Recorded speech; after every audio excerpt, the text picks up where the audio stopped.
아이스하키를 사랑하시는 팬 여러분, 안녕하십니까. 대한아이스하키협회 김정민 인사드립니다. 저희 대한아이스하키협회는 오늘부터 유튜브 채널을 이용한 다양한 컨텐츠를 통해 시청자 여러분들을 찾아뵐 계획입니다.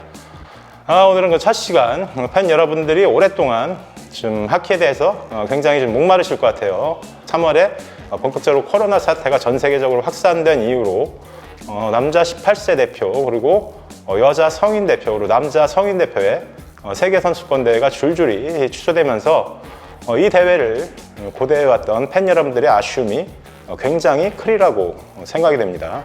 특히나 저희 대한아이스하키협회도 팬 여러분 못지않게 굉장히 좀 허탈하고 자기의 자리에서 굉장히 헌신적으로 노력하고 이번 대회에 철저히 준비했기 때문에 그 어느 때보다 좋은 성적에 대한 기대가 높았습니다. 그렇지만 어쩔 수 없이 저희가 뭐 어떻게 손 써볼 도리가 없는 코로나 사태라는 돌발 변수로 인해서 어쩔 수 없이 저희 대한아이스하키협회도 지금 3개월째 개점 휴업 상태로 있는 상황입니다. 그와 관련해서 그동안 과연 어떤 일이 진행됐고 앞으로는 아이스하키 관련된 일들이 어떻게 진행될지 그에 대해서 저희가 갖고 있는 정보를 팬 여러분들과 함께 공유해보는 시간을 갖도록 하겠습니다.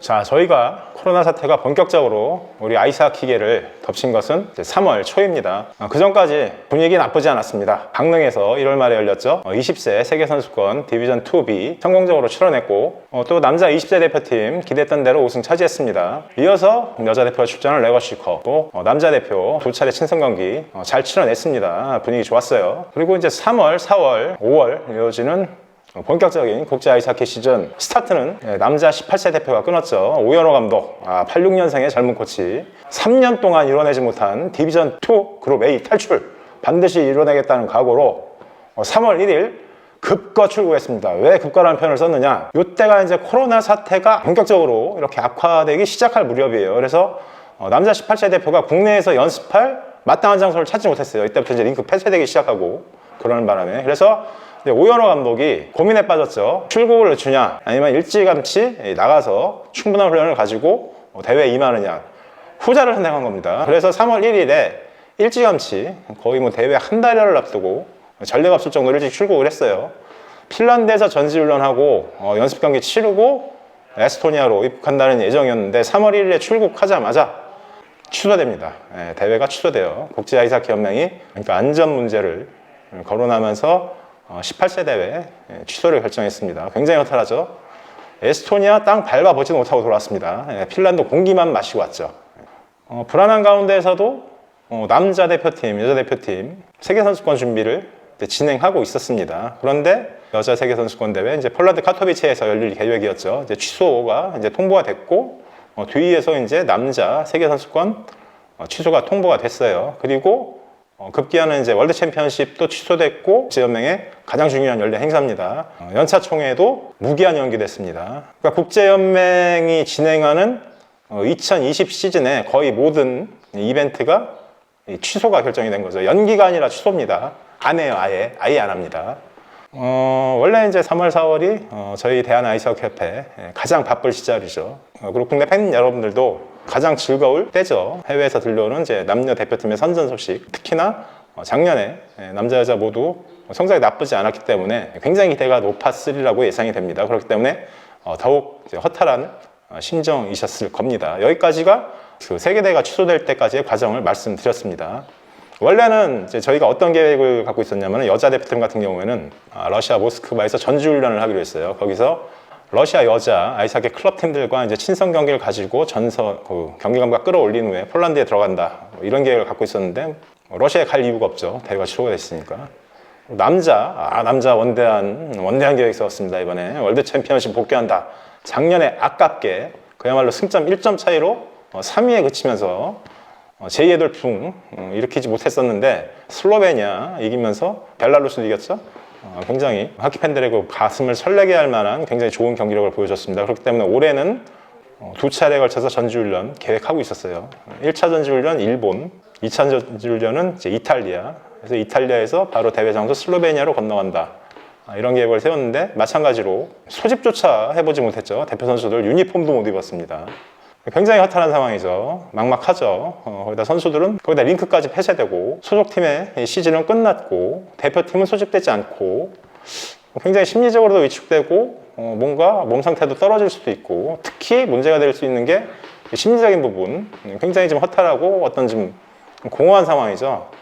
상당히 이렇게 허탈한 상황이지만 이 놀라운 것이 대표팀 코칭 스텝이 온라인 원격 맞춤형 1대1 서비스 4월부터 지금까지 남자 대표팀 같은 경우는 이제 백승환 감독이 강의를 해요. 그리고 이창용 코치가 또 컴퓨터 쪽 굉장히 능숙하게 다루십니다.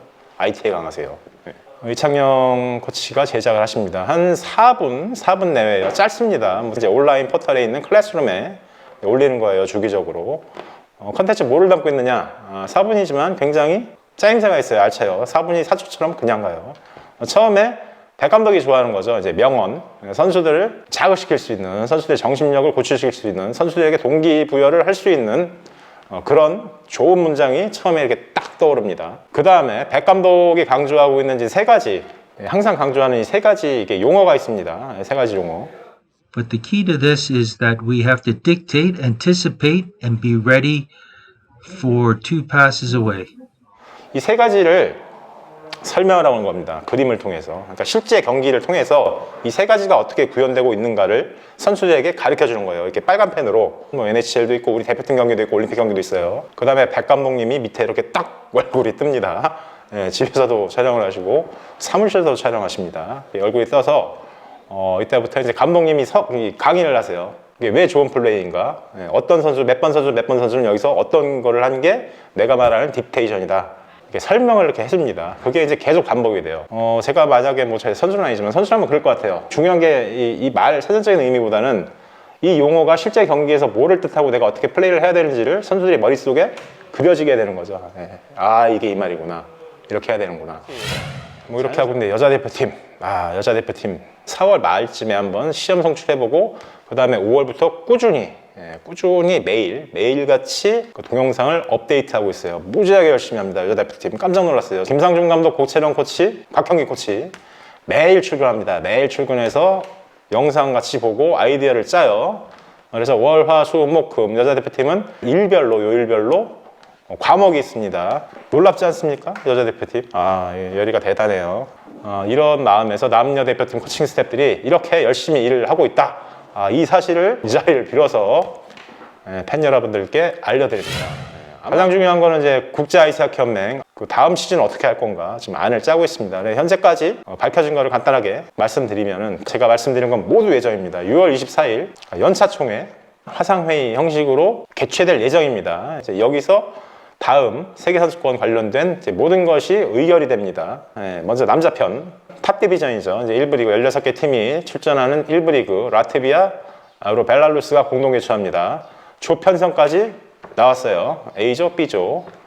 일정이 중요한데 5월 21일에 개최해서 6월 5일 이제 결승전을 치르는 일정이에요. 잠정 결정한 겁니다. 물론 잠정. 왜 잠정이냐면 이런 게 다 6월 24일 연차총회에서 의결이 되고 땅땅땅 쳐줘야지 확정 발표가 되는 겁니다. 오피셜은 아니에요. 아직까지. 평소보다 상당히 늦춰졌죠. 그러니까 2주 정도 늦춰진 겁니다. 우리가 출전하는 남자 디비전 1A 출전국은 동일하겠죠. 2020년과 동일하고요. 개최지 아마도 작년에 대회 치르지 못한 슬로베니아가 될 것이 유력하고요. 2021년 휴대폰으로 달력을 찾아보니까 5월 2주차 5월 8일, 9일, 10일 한 그쯤 그 정도의 막을 올릴 것으로 예상이 됩니다. 그 다음에 8월 말에 아마도 노르웨이에서 베이징 올림픽 최종 예선을 치릅니다. 그렇기 때문에 내년에 굉장히 지금 바쁜 한 해가 되지 않을까라고 생각을 해봅니다. 여자는 2차 예선에 출전합니다. 그리고 세계 랭킹 그냥 뭐 이렇게 추첨해서 뽑는 게 아닙니다. 그 시드 배정하는 순서가 있어요. 이렇게 이 지그재그 식으로 랭킹에 따라서 계산을 해보니까 우리가 2차 예선에 톱 시드 국가예요. 2차 예선에 오르는 팀, 그러니까 2차 예선에 자동 출전하는 팀 중에 랭킹이 가장 높아요. 계산을 해보니까 이렇게 중간에 중국 하나 빠지고 자동 출전이 확정이 된 중국 빠지고 해보니까 우리하고 라트비아, 영국 여기에 이제 밑에 있는 1차 예선에서 올라온 팀 하나 이렇게 해서 한 조가 될 가능성이 굉장히 높습니다. 근데 모르죠. 6월 24일에 지난 얘기는 다 없던 걸로 하고 조편성 포맷 다 새로 짜라고 할 수도 있어요. 가능성은 물론 희박합니다. 2차 예선을 치르는데 과연 언제가 될 거냐? 제 생각에는 뭐 틀릴 수도 있습니다. 이거 개인적인 짐작이에요. 이거를 하면 한 2월에 할 것 같아요. 이거 2월에 하고 그 다음에 세계선수권 하고 그 다음에 이제 8월에 뭐 최종 예선 정도? 뭐 이 정도 일정이 아마 국제연맹에서 생각하고 있는 그림이 아닐까라고 생각을 해봅니다. 그러니까 우리 여자 대표는 일단 2차 예선 통과하는 것이 1차적인 목표가 되겠죠. 평창올림픽 때는 8팀 나왔습니다. 여자 대표 8팀. 8팀 나왔는데 이번에 10팀입니다. 10팀. 10팀 중에 자동 출전하는 7개국은 확정이 됐어요. 상위 6개국, 그 다음에 개최국 중국, 그리고 나머지 3개 팀이 최종 예선을 통해서 가려집니다. 그러니까 우리 여자 대표팀이 일단 1차적인 목표는 올림픽 2차 예선 통과해서 최종 예선에 오르는 것이고 그 다음에 최종 예선에서 이변 연출 한번 도전해 보는 것이 내년도 우리 여자 대표팀의 목표가 되겠습니다. 지금까지 저희 키아 라운지 첫 번째 시간을 여러분과 함께 했습니다. 어떠셨습니까? 제가 원래 글도 그렇고 말도 그렇고 장황합니다.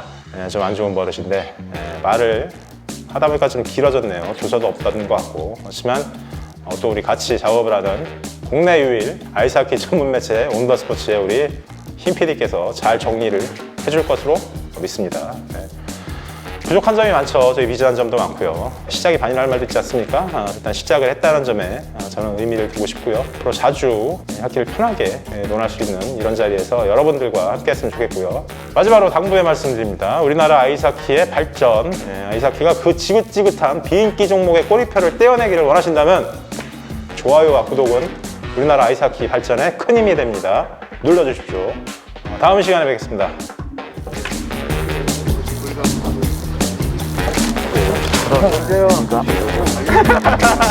이건 어디에 올라가요? 그 겸에 설거지 많이 하고 있어? 최고의 남편이 되기 위해서. These players, 이 선수 뭐해? What are they doing? 진짜 보고 싶어서 다 공부하래. 오케이, 다 먹고 잘 살았습니다.